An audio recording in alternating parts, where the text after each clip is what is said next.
नमस्कार, जय हिंद साथियों। आज हम लोग बीपीएससी एग्जाम के लिए प्रैक्टिस सेट करेंगे। जीएस का इसमें बहुत सारे जीएस के प्रश्न होंगे जो बहुत ही एग्जाम की दृष्टि से बहुत ही इंपॉर्टेंट प्रश्न होंगे। आइए उस प्रश्नों की सीरीज में हम आपको ले चलते हैं। तो आपका प्रश्न है, जिस सहायक संधि के आधार पर ब्रिटिश अपनी पूरी शक्ति का प्रयोग करके बाह्य एवं आंतरिक खतरों में भारतीय रियासतों की सुरक्षा करने के लिए जिम्मेदार थे, वह किसके द्वारा प्रतिपादित की गई थी। तो इसमें ऑप्शंस दिए हैं। देखिए, ये मुख्य बात क्या है इसमें, सहायक संधि कौन भारत में लाया था, कौन अंग्रेज ने सर्वप्रथम सहायक संधि लाया था, कहने का मीन। तो इसमें ऑप्शंस हैं लॉर्ड डलहौजी। देखिए, लॉर्ड डलहौजी की यदि बात करते हैं तो ये जाना जाता है हड़प नीति के लिए। दोस्तों, हड़प नीति भारत में किसने लागू की थी, तो याद रखना, हड़प नीति को सर्वप्रथम लाया था लॉर्ड डलहौजी। इसके बाद हड़प नीति की शुरुआत किसने की थी, तो लॉर्ड डलहौजी ने की थी। लॉर्ड कर्जन क्या, इसने 1905 में, दोस्तों 1905 में ये इसने बंगाल विभाजन, यानी क्या किया था, बंगाल विभाजन किसने किया था, आपको याद रखना है, बंगाल विभाजन किसने किया था, तो ये किया था लॉर्ड कर्जन ने। और जानते हो बंगाल विभाजन में, इसमें जो बंगाल विभाजन हुआ था तो हिंदू मुस्लिम को इसमें एक तरह से क्षेत्र के आधार पर बांट दिया गया था। तो ये लॉर्ड कर्जन ने ये नीति अपनाई थी, बंगाल को विभाजित किया था। कब विभाजित किया था, तो 1905 में, ये याद रखना। आपने लॉर्ड विलियम बेंटिंक का नाम सुना दोस्तों, ये किस लिए जाना जाता है, तो ये Bharat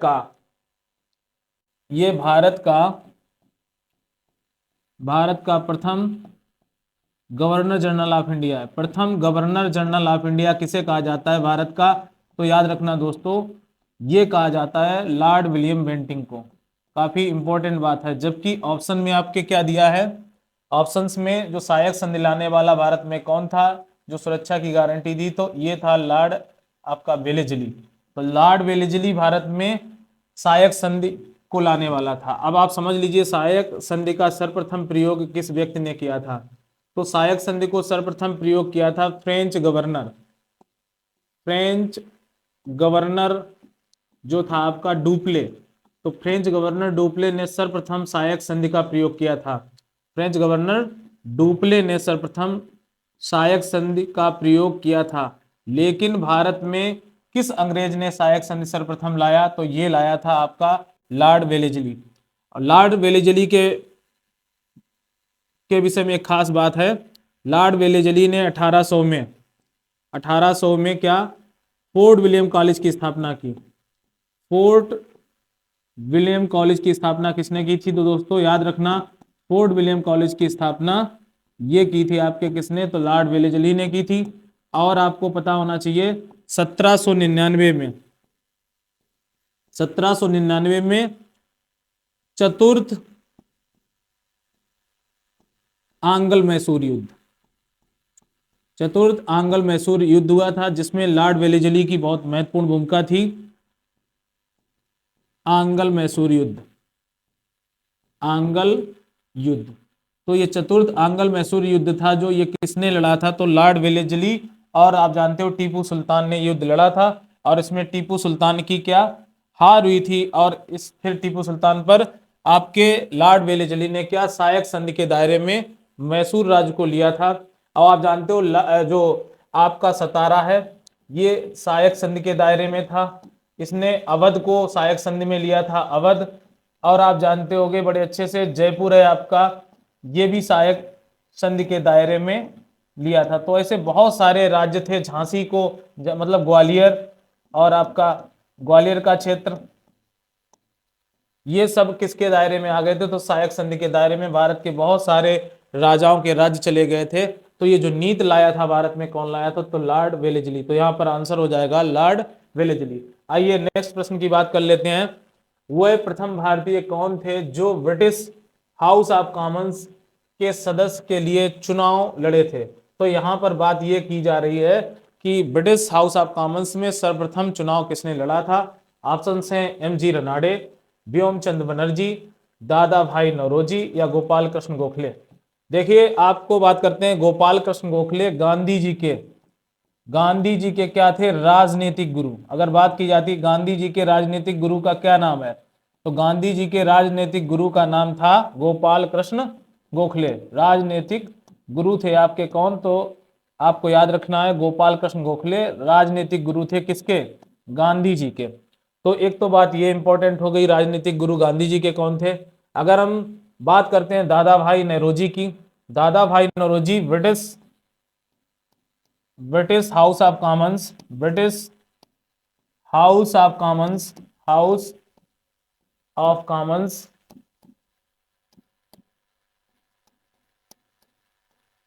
British House of Commons में ये पहली बार चुनाव जीतकर सदस्य के रूप में गए थे।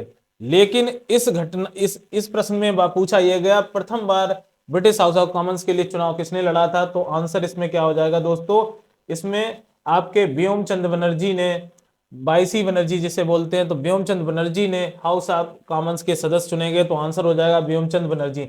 व्योमचंद बनर्जी के विषय में एक बहुत ही इंपॉर्टेंट, ये आपके कांग्रेस अधिवेशन के पहले अध्यक्ष थे, कांग्रेस अधिवेशन के प्रथम अध्यक्ष कौन बना था, तो आपको याद रखना है वाईसी बनर्जी। कौन थे, और ये जो प्रथम कांग्रेस का अधिवेशन हुआ था ये कहाँ हुआ था, तो 1885 में हुआ था, और ये हुआ था मुंबई में। तो आपको याद रखना मुंबई में ये हुआ था। और खास बात ये है कि इसमें वाईसी बनर्जी को क्या बनाया गया था, व्योमचंद बनर्जी को इसमें कांग्रेस का अध्यक्ष बनाया गया था। तो यहाँ पर जो खास बात थी, हाउस ऑफ कॉमन्स में चुनाव के लिए पहली बार जो लड़े थे वो व्योमचंद बनर्जी थे, लेकिन ब्रिटिश हाउस ऑफ कॉमन्स में दादा भाई नौरोजी प्रथम बार ब्रिटिश हाउस ऑफ कॉमन्स में पहुंचे। आपको पता है कि दादा भाई नौरोजी का एक बहुत महत्वपूर्ण प्रश्न बनता है एग्जाम के लिए, इन्होंने एक धन निष्कासन सिद्धांत दिया था, ये भी प्रश्न पूछा जाता है, ये धन निष्कासन सिद्धांत किसने दिया था, धन निष्कासन का सिद्धांत दिया था आपके किसने, दादा भाई नौरोजी ने। तो धन निष्कासन का सिद्धांत जो दिया था दादा भाई नौरोजी ने दिया था, और दादा भाई नौरोजी ने पहली बार भारतीयों की आय का आपकी गणना की थी, तो 20 रुपए प्रति व्यक्ति आय इन्होंने 20 रुपए प्रति व्यक्ति आय इन्होंने निर्धारित की थी, किसने, दादा भाई नौरोजी ने। और दादा भाई नौरोजी के विषय में एक सबसे इंपॉर्टेंट बात है, ये आपके कांग्रेस के द्वितीय अधिवेशन में क्या बने थे, ये भी याद रखना, ये भी इंपॉर्टेंट प्रश्न है। कांग्रेस के द्वितीय अधिवेशन में ये क्या बने थे, तो अध्यक्ष। द्वितीय अधिवेशन में क्या बने थे, तो अध्यक्ष बने थे। और ये आप जानते हो ये अधिवेशन कहाँ हुआ था, तो कलकत्ता में हुआ था, ये भी याद रखना, काफी इंपॉर्टेंट बात है। और इस अधिवेशन के अध्यक्ष थे दादा भाई नौरोजी। ये क्या थे, पारसी थे, क्या थे, पारसी थे।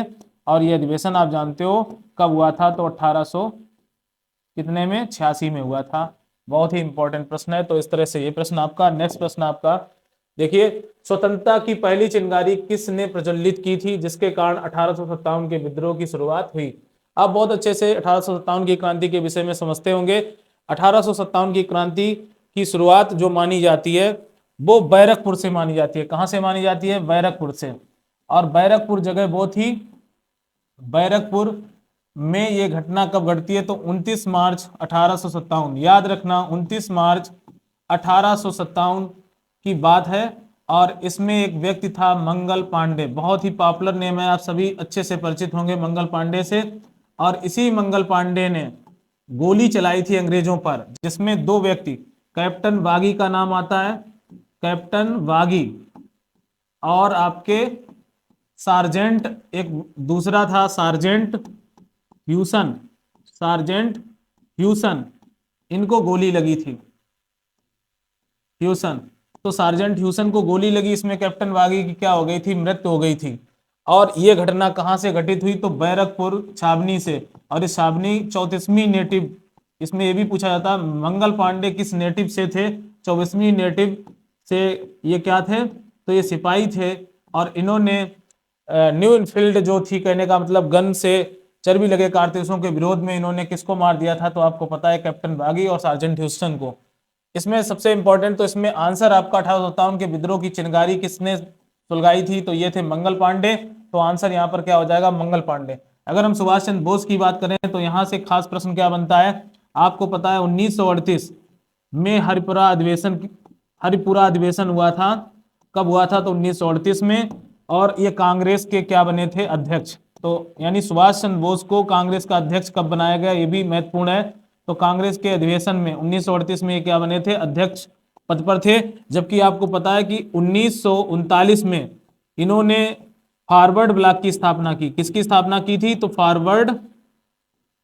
फॉरवर्ड ब्लॉक की स्थापना आपके सुभाष चंद्र बोस ने कब की, ये भी आपको याद रखना है। तो ये की थी आपकी 1939 में फॉरवर्ड ब्लॉक की स्थापना सुभाष चंद्र बोस ने की, और 1938 में कांग्रेस के अध्यक्ष बने थे, ये भी बात। और आपको पता है 1939 में ये त्रिपुरी अधिवेशन में भी अध्यक्ष चुने गए थे, लेकिन गांधी जी से खटपट होने के कारण इन्होंने कांग्रेस के अध्यक्ष पद से इस्तीफा देकर 1939 में फॉरवर्ड ब्लॉक की स्थापना की। नेताजी सुभाष चंद्र बोस के बारे में बात करते हैं तो नेताजी की उपाधि इन्हें किसने दी थी? तो नेताजी की उपाधि नेताजी किसने कहा था? तो ये एडोल्फ हिटलर ने कहा था। ये भी याद रखना, एडोल्फ हिटलर ने मतलब सुभाष चंद्र बोस को क्या कहा? एडोल्फ हिटलर ने नेताजी कहा था सुभाष चंद्र बोस से। तो ये बात काफी इंपॉर्टेंट है। और आप सभी लोग जानते हैं जवाहरलाल नेहरू भारत के प्रथम पीएम थे। First prime minister of India कौन थे? तो जवाहरलाल नेहरू। और भगत सिंह ये किसके सदस्य थे? तो आपको पता होगा ये चारे का गठन किया था किसने? तो ये किया था भगत सिंह ने। और आपको पता है नौजवान सभा का इन्होंने नौजवान सभा का भी गठन किया था। नौजवान सभा को किसने गठित किया था? तो ये भी याद रखना, ये आपके भगत सिंह ने गठित किया था। एचआरए की स्थापना कब हुई? तो ये याद रखना, एचआरए की स्थापना भगत सिंह ने कब की थी? तो 1924 में। और नौजवान सभा के ये नौजवान सभा का भी गठन किया था। तो ये भी प्रश्न याद रखना, ये भगत सिंह का कार्य है। तो आइए बात कर लेते हैं नेक्स्ट प्रश्न की। तो नेक्स्ट प्रश्न हमारा क्या है? जाब्दी की पहाड़ियां किस राज्य में है दोस्तों? तो जाब्दी की पहाड़ियां केरल का अगर नाम आता है तो देखिए साइलेंट वैली याद रखना। केरल में एक घाटी है जिसको बोलते हैं साइलेंट वैली, यानी इसको बोलते हैं शांत घाटी। क्या बोलते हैं? शांत घाटी। तो अगर आपसे पूछा जाए शांत घाटी कहाँ है, तो शांत घाटी आपकी कहाँ है? याद रखना साइलेंट वैली आपकी केरल में है। और ये हमारा क्या है? पश्चिमी घाट पर है। किस घाट पर? भारत के पश्चिमी घाट पर स्थित है शांत घाटी। भारत की सर्वाधिक जैव विविधता, अगर भारत की बात करें तो भारत की सर्वाधिक जैव विविधता किस जगह पर है भारत में? तो आपको याद रखना है जैव विविधता सबसे ज्यादा कहाँ है भारत में? तो याद रखना है कहाँ है? केरल में है। और केरल की किस जगह पर है? तो आपको याद रखना है शांत घाटी में।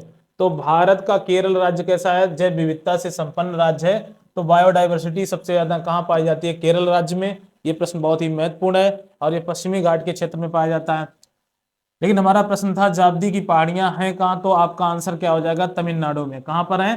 तमिलनाडु में आपकी कौन सी पहाड़ियां हैं? तो आपको याद रखना है जाब्दी की पहाड़ियां यहीं पर हैं। यहीं पर सेबराय की पहाड़ियां हैं। सेबराय की पहाड़ियां किस घाट पर हैं? तो ये तमिलनाडु के जाब्दी और सेबराय की पहाड़ियां आपके तमिलनाडु क्षेत्र में हैं। और तमिलनाडु के ऊपर आप जानते हो नल्लामलाई और पालकोंडा और बेलीगोंडा, ये सब क्या है? पहाड़ी वाले क्षेत्र हैं जो पूर्वी घाट पर स्थित हैं। तो यहाँ पर आपका आंसर हो जाएगा तमिलनाडु। और आइए नेक्स्ट बात करते हैं। नेक्स्ट प्रश्न है आपका, भारत में ग्रीष्मकालीन मानसून के प्रवाह की सामान्य दिशा निम्न में से कौन सी है? तो देखिए अगर हम बात कर लें अगर इंडिया के मैप की, तो यहाँ पे आप अगर बात करें तो ये आपका जो क्षेत्र आता है ये हमारा केरल है ना? केरल है। और केरल में आप जानते हो सबसे इंपॉर्टेंट बात है, सबसे पहला मानसून जो उठता है अरब सागर से वो आपका पहुंचता है कहाँ? केरल से टकराता है। तो ये 5 जून को केरल से पहला मानसून टकराता है।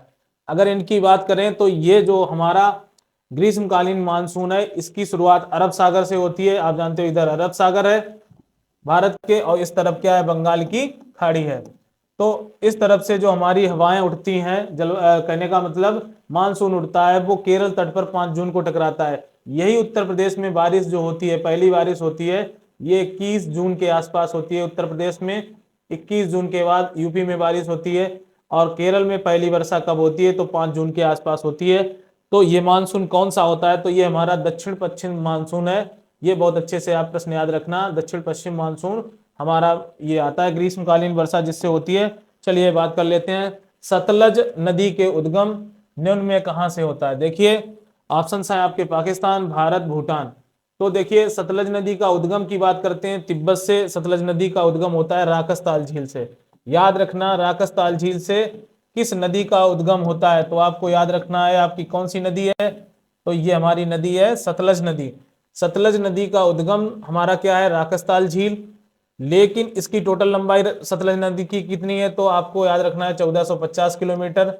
सतलज नदी की लंबाई कितनी है? 1450 किलोमीटर। और ये राकसताल से होती हुई ये भारत में सतलज नदी किस स्थान पर प्रवेश करती है भारत में? तो आपको याद रखना है दोस्तों, ये प्रवेश करती है आपके सिप किल्ला दर्रे से। प्रश्न ये भी कई बार एग्जाम में पूछा गया, सिप किल्ला दर्रे से कौन सी नदी निकलती है? तो सिप किल्ला दर्रा से एक नदी आपकी भारत में प्रवेश करती है, उसका नाम क्या है? सतलज नदी। क्या नाम है? सतलज नदी का उद्गम हम लोग बता ही चुके हैं। तो सतलज नदी सिप किल्ला दर्रे से होते हुए भारत में प्रवेश करती है, और ये पाकिस्तान और इंडिया से यही नदी सतलज नदी अंतरराष्ट्रीय सीमा साझा करती है, फिरोजपुर से फल्जिका तक। फिरोजपुर से फल्जिका तक।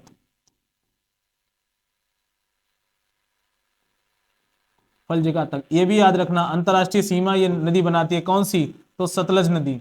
और अगर बात करें इसकी सतलज नदी की, तो सतलज नदी किसकी सहायक नदी है? तो सिंधु की सहायक नदी है। तो सिंधु की सहायक नदी है। साथ ही साथ सिंधु की 5 सहायक नदियां आप जानते हो। झेलम नदी, इसमें झेलम नदी है। साथ साथ यहाँ पर कौन सी नदी है? रावी नदी है। और रावी नदी के बाद आपकी पंचनद में मिलने वाली नदी जो आती है आपकी चिनाव नदी है। और चिनाव नदी के अलावा कौन सी नदी? तो आप जानते होंगे ब्यास कुंड से कौन सी नदी निकलती है? व्यास नदी। चिनाव कहां से निकलती है? रोहतांग से। और और ये जो ब्यास के बाद आपकी कौन सी 5वीं नदी जो है? सतलज नदी। तो यही 5 नदियां सिंधु नदी की सहायक मुख्य नदियां जो भारत से पाकिस्तान में मिलती हैं पंचनद में। तो कौन सी? झेलम, रावी, चिनाव। झेलम आप जानते हो झेलम नदी कहाँ है? तो जम्मू कश्मीर में है। और जम्मू कश्मीर में इसी के पास आपके झेलम नदी पर क्या है? बुलर झील है। कौन सी झील? आपको याद रखना है, बुलर झील किस नदी पर स्थित है? तो बुलर झील आपकी स्थित है किस नदी पर? तो आपको बड़े अच्छे से याद रखना है, झेलम नदी पर। झेलम नदी को पाकिस्तान में किस नदी से जाना जाता है? देखो, तो इसे नीलम नाम से जाना जाता है, झीलम झेलम को। तो बुलर झील भारत की कैसी झील है? आपको यह भी याद रखना है, भारत की मीठे पानी की, भारत की मीठे पानी की सबसे बड़ी झील। भारत की मीठे पानी की सबसे बड़ी झील कौन सी है? तो आपको याद रखना है दोस्तों, आपकी बुलर झील। सबसे बड़ी झील कौन सी है? तो सबसे बड़ी झील आपकी कौन है? तो बुलर झील है। और बुलर झील के साथ साथ जम्मू कश्मीर में आप जानते हो यहाँ पर एक और झील है जिसे बोलते हैं डल झील। और अगर हम जम्मू कश्मीर की अन्य झीलों की बात करें तो शेषनाग, वेरीनाग, अनंतनाग, ये और नाग झीलें, ये सब सारी झीलें कहाँ है? तो झेलम नदी पर स्थित हैं। तो हम लोग बड़े अच्छे से समझ गए सतलज नदी का उद्गम हमारा क्या है? तिब्बत। तिब्बत में आप जानते हो तिब्बत से एक और नदी निकलती है जिसका नाम क्या है? सिंधु नदी। कौन सी नदी? सिंधु नदी तिब्बत से निकलती है। सिंधु की लंबाई कितनी है? सिंधु नदी की लंबाई 2880 किलोमीटर है। कितनी है? 2880 किलोमीटर सिंधु की लंबाई है। ये तिब्बत के किस श्रेणी से निकलती है? आपको याद रखना है, तिब्बत के ये मानसरोवर झील से निकलती है। कहां से निकलती है? मानसरोवर। मानसरोवर से ये झील का उद्गम होता है। किससे होता है? बोखर चू हिमानी से। ये भी याद रखना, बोखर चू हिमानी से किस नदी का उद्गम होता है? तो आपको याद रखना है, ये हमारी जो नदी है बोखर चू हिमानी, इस नदी से हमारी सिंधु नदी निकलती है। और किस झील से? तो मानसरोवर झील से। और ये तिब्बत में, इसकी लंबाई कितनी है? 2880 किलोमीटर। तो इस तरह आपके इंपॉर्टेंट प्रश्न हम समझ रहे हैं। आइए नेक्स्ट बात करते हैं।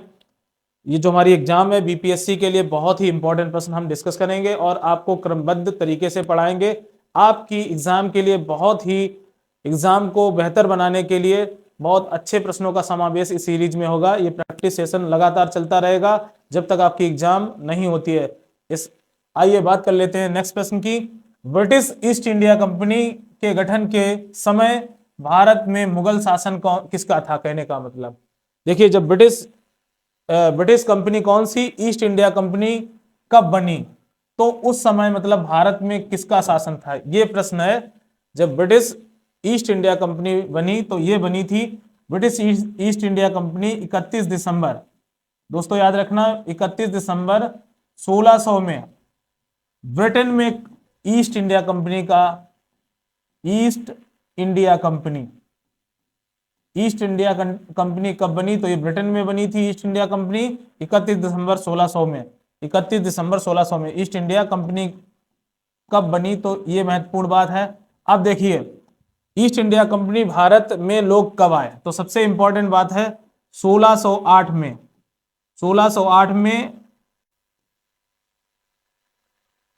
Captain Hawkins, captain Hawkins, captain Hawkins जो आया था भारत, और ये कहां सबसे पहले उतरा? तो ये सूरत में उतरा था। किस जहाज से आया दो कैप्टन हॉकिंस? तो ये भी याद रखना, एग्जाम में पूछा जाता है। ये हेक्टर नामक जहाज से आया था।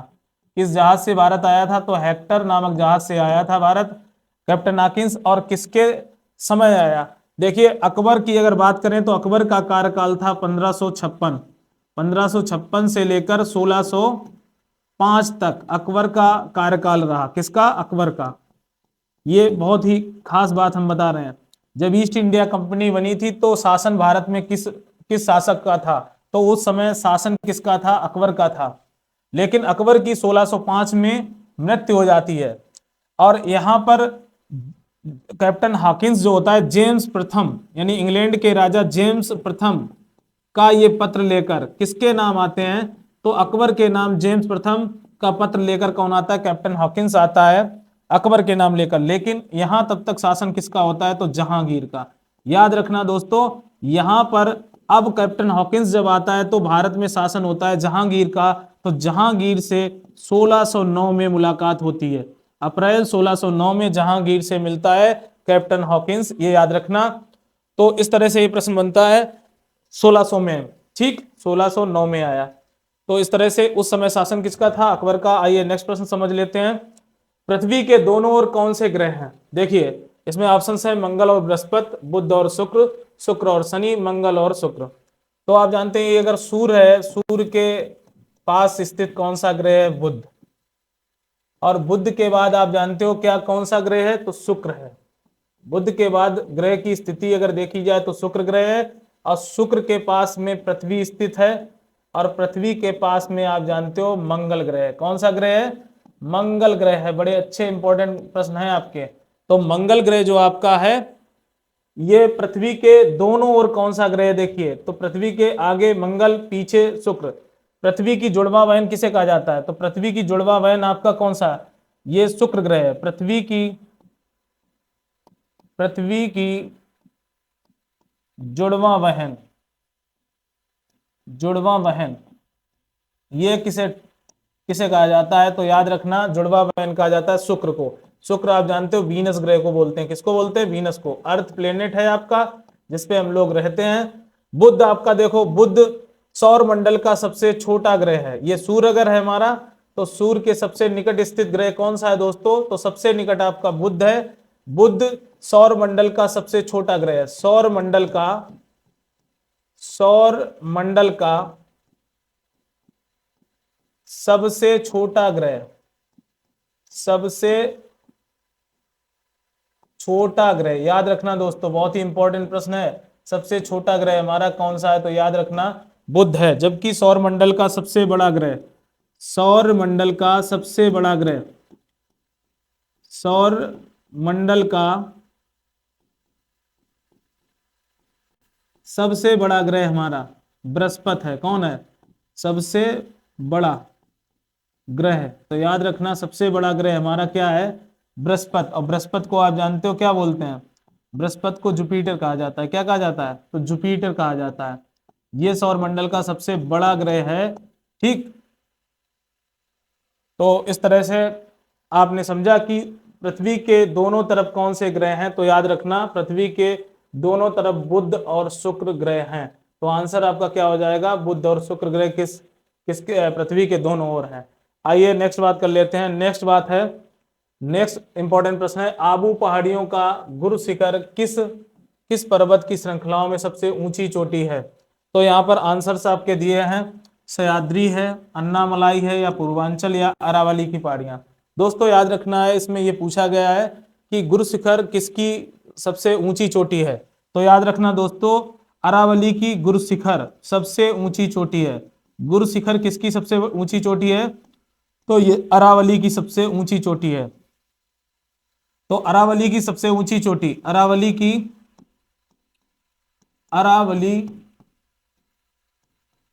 सबसे ऊंची चोटी, की सबसे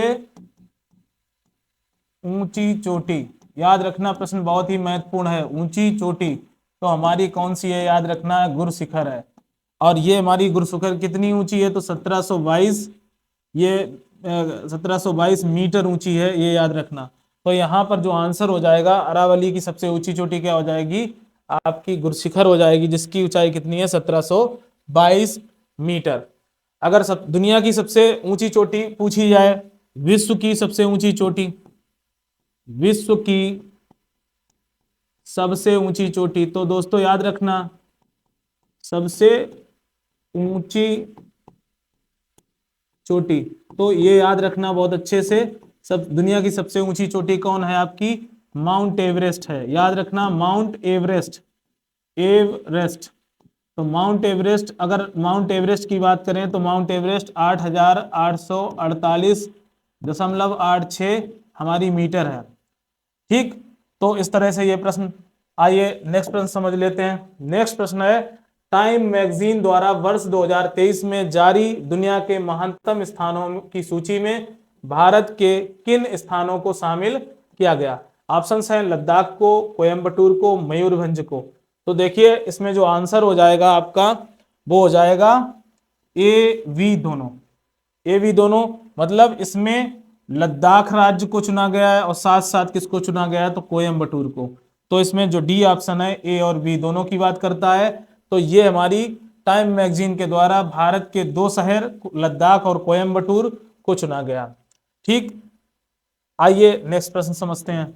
नेक्स्ट प्रश्न है आपका, सिप्री द्वारा जारी रिपोर्ट के अनुसार वर्ष 2022 में दुनिया का शीर्ष हथियार आयातक देश कौन रहा?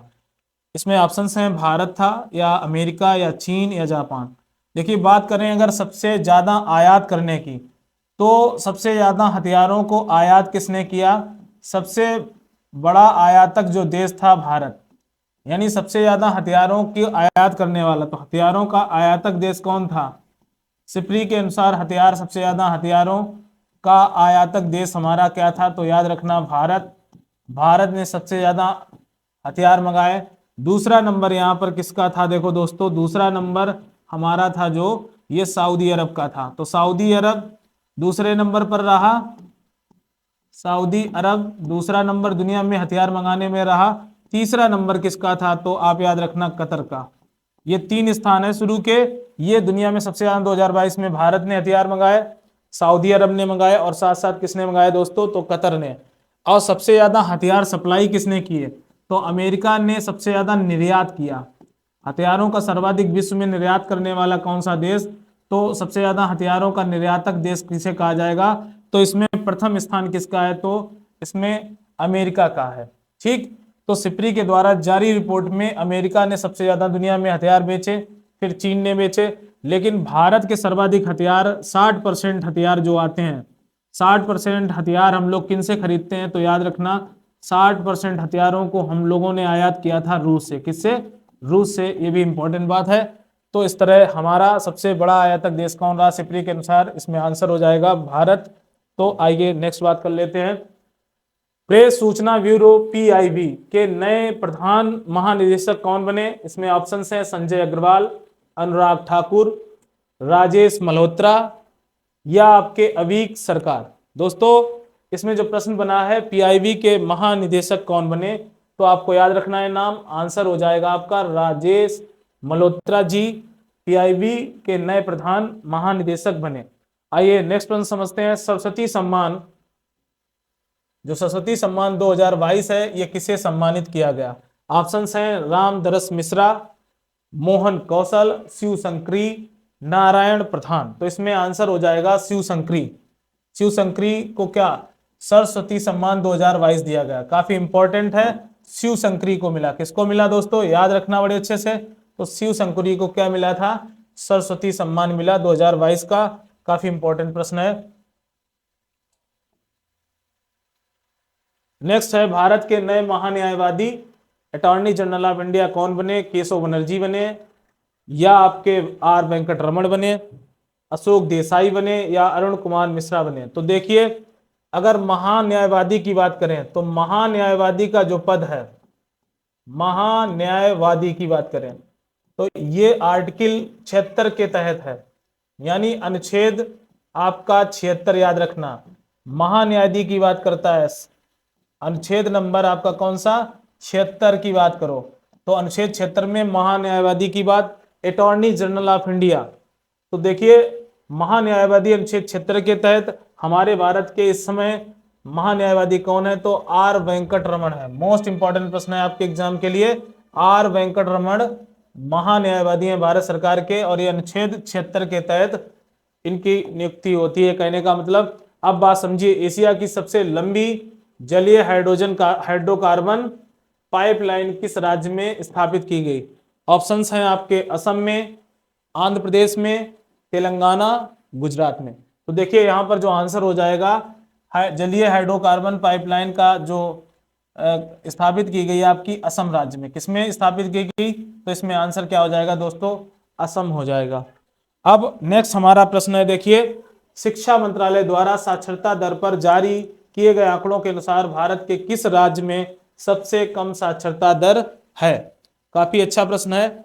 देखिए, सबसे कम साक्षरता की बात करें तो इसमें हमारा बिहार, भारत का सबसे कम साक्षरता वाला राज्य क्या है, बिहार है। याद रखना, सबसे कम साक्षरता कहाँ देखने को मिलती है, तो बिहार राज्य में।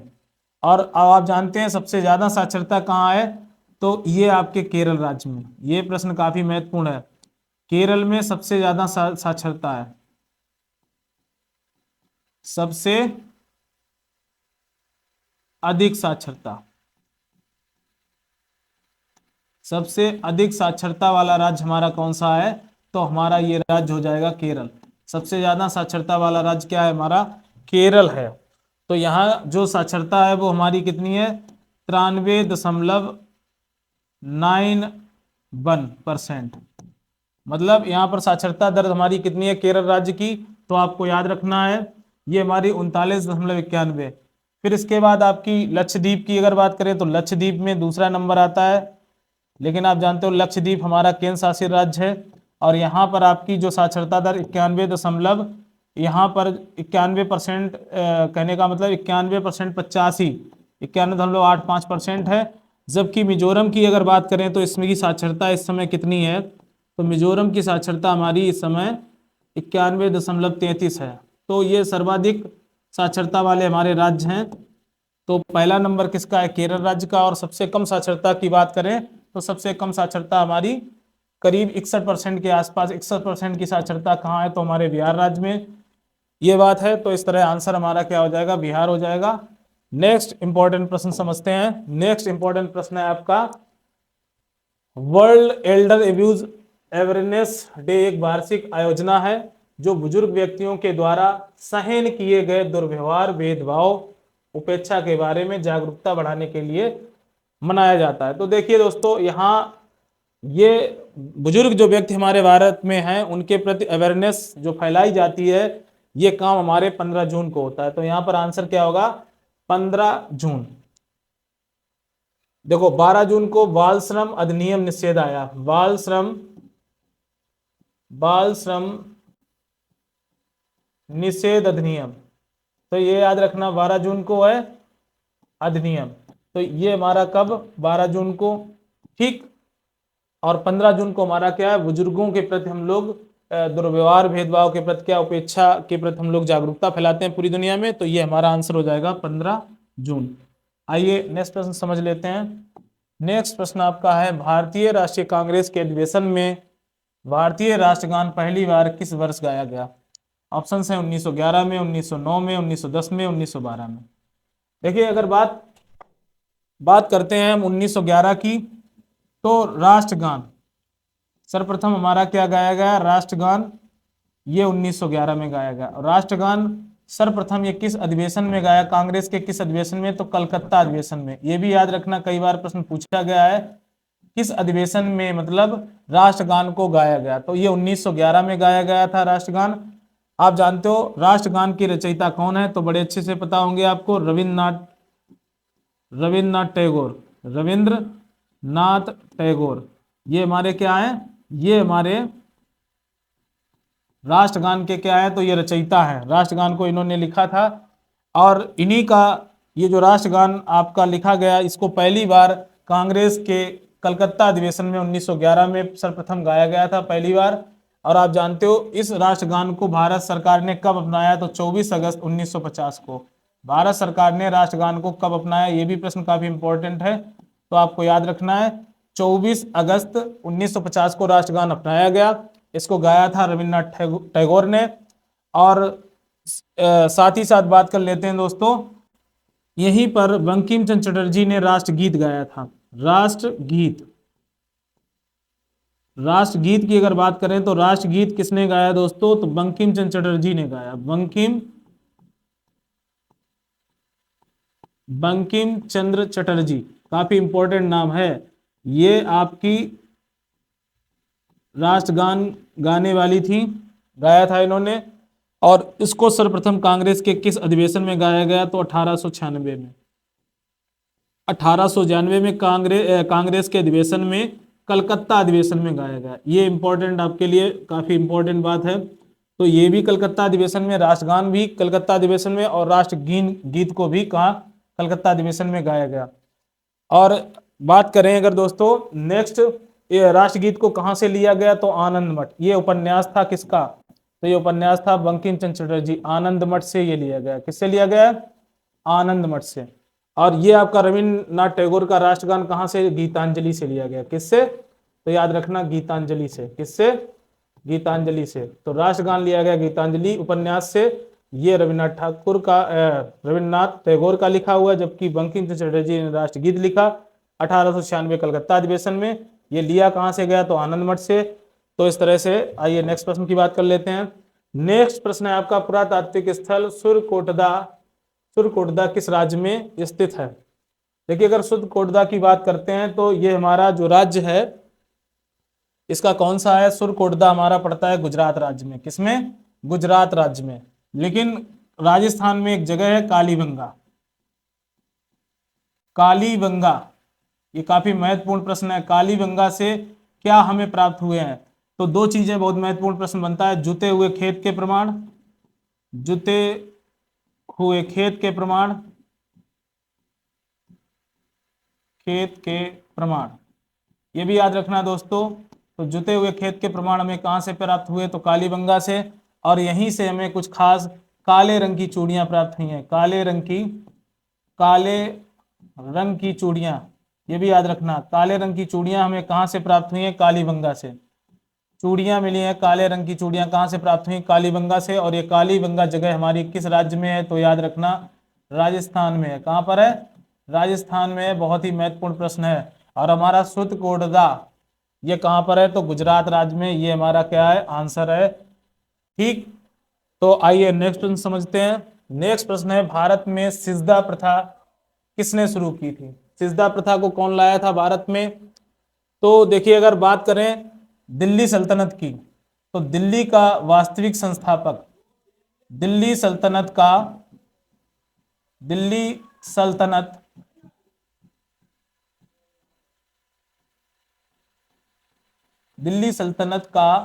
वास्तविक संस्थापक किसे कहा जाता है, काफी इंपॉर्टेंट प्रश्न है। किसे कहा जाता है, याद रखना दोस्तों। तो ये कहा जाता है किसको, इल्तुतमिश को। दिल्ली सल्तनत का वास्तविक संस्थापक किसे कहा जाता है, तो इल्तुतमिश को कहा जाता है। ठीक, अगर बात करें इल्तुतमिश को, ये क्या था, सबसे सुंदर स्मार्ट व्यक्ति था दिल्ली सल्तनत में। अगर हम कुतुबुद्दीन ऐबक की बात करते हैं तो दिल्ली का संस्थापक अगर पूछा जाए, ये दिल्ली सल्तनत का संस्थापक, तो वास्तविक संस्थापक पूछा जाए तो कुतुबुद्दीन ऐबक। और अगर संस्थापक पूछा जाए तो कौन होगा आपका, तो ये कुतुबुद्दीन ऐबक था। इसे चंद्रमा का स्वामी भी कहा जाता है। चंद्रमा का स्वामी किसे कहा जाता है, ये भी प्रश्न पूछा जाता है। चंद्रमा का स्वामी किसे कहा जाता है दोस्तों, याद रखना, चंद्रमा का स्वामी हमें किसे कहा जाता है, तो कुतुबुद्दीन ऐबक को कहा जाता है। साथ ही साथ इसको अन्य नामों से भी जाना जाता है। इसे कुरान खां भी बोलते हैं। कुरान खां क्यों कहते हैं, क्योंकि इसे कुरान की आयतें याद थी, कुरान खां कहा गया। साथ ही साथ इसका और एक नाम, इसका नाम हातिम सेकंड था, हातिम सेकंड। और इसका एक सबसे इंपॉर्टेंट, इसे लाख बख्श भी बोलते थे, लाख बख्श, क्योंकि ये लाखों का दान देता था, इसलिए इसे एक और नाम दिया गया, लाख बख्श नाम दिया गया, याद रखना। इसका एक और नाम था पील बख्श भी था, ये भी नाम याद रखना। तो इसके नामों से कई बार प्रश्न बना एग्जाम में, ये प्रश्न याद रखना। ये सब सारे नाम किसके थे, तो कुतुबुद्दीन ऐबक के थे। किसके थे, कुतुबुद्दीन ऐबक के थे। काफी अच्छे से कुतुबुद्दीन ऐबक की अगर बात की जाए तो यहां पर जो प्रश्न था, सिजदा प्रथा कौन लाया था दोस्तों, तो सिजदा प्रथा लाने वाला कौन था, बलबन था। तो आंसर यहाँ क्या हो जाएगा, बलबन। अगर हम बलबन की बात करें तो ये लौह रक्त की नीति लाया था। कैसी, लौह रक्त की नीति, याद रखना। लौह रक्त की नीति किसने शुरुआत की थी, रक्त की नीति, तो ये आपके बलबन की शुरुआत थी। साथ ही साथ चालीसा दल को इसने नष्ट किया था। चालीसा दल को नष्ट करने वाला सुल्तान दिल्ली का कौन सा था, तो चालीसा दल को नष्ट करने वाला सुल्तान था आपका बलबन, ठीक। और इसी बलबन ने कौन सा सिद्धांत दिया था, तो राजत्व का सिद्धांत। याद रखना दोस्तों, राजत्व का सिद्धांत किसने दिया था, तो राजत्व का सिद्धांत दिया था आपके बलबन ने दिया था, है ना। सिजदा प्रथा और पैबोस प्रथा कौन लाया था, तो आपका बलबन लाया था। राजत्व का सिद्धांत दिया, चालीसा दल को नष्ट किया था इसने, और साथ ही साथ लौह रक्त की नीति किसने अपनाई थी, तो ये भी याद रखना, बलबन ने। तो यहां पर आंसर क्या हो गया दोस्तों, बलबन। आप रजिया की बात करें तो दिल्ली सल्तनत की एकमात्र महिला शासक, दिल्ली सल्तनत की, दिल्ली सल्तनत की एकमात्र महिला शासक, ये याद रखना, एकमात्र महिला शासक तो कौन थी, रजिया सुल्तान। रजिया सुल्तान किसकी पुत्री थी, तो ये कुतुबुद्दीन इल्तुतमिश की क्या थी, तो ये पुत्री थी। इल्तुतमिश की पुत्री का क्या नाम था, तो ये रजिया सुल्तान था, ठीक। तो इसमें आंसर आपको पता है, बलबन हो जाएगा। नेक्स्ट प्रश्न हम समझ लेते हैं। तो यहां तक हमारे प्रश्न थे जो हमने आपसे डिस्कस किए। बहुत ही इंपॉर्टेंट प्रश्न है आपकी बीपीएससी एग्जाम के लिए। नेक्स्ट वीडियो में फिर मिलेंगे।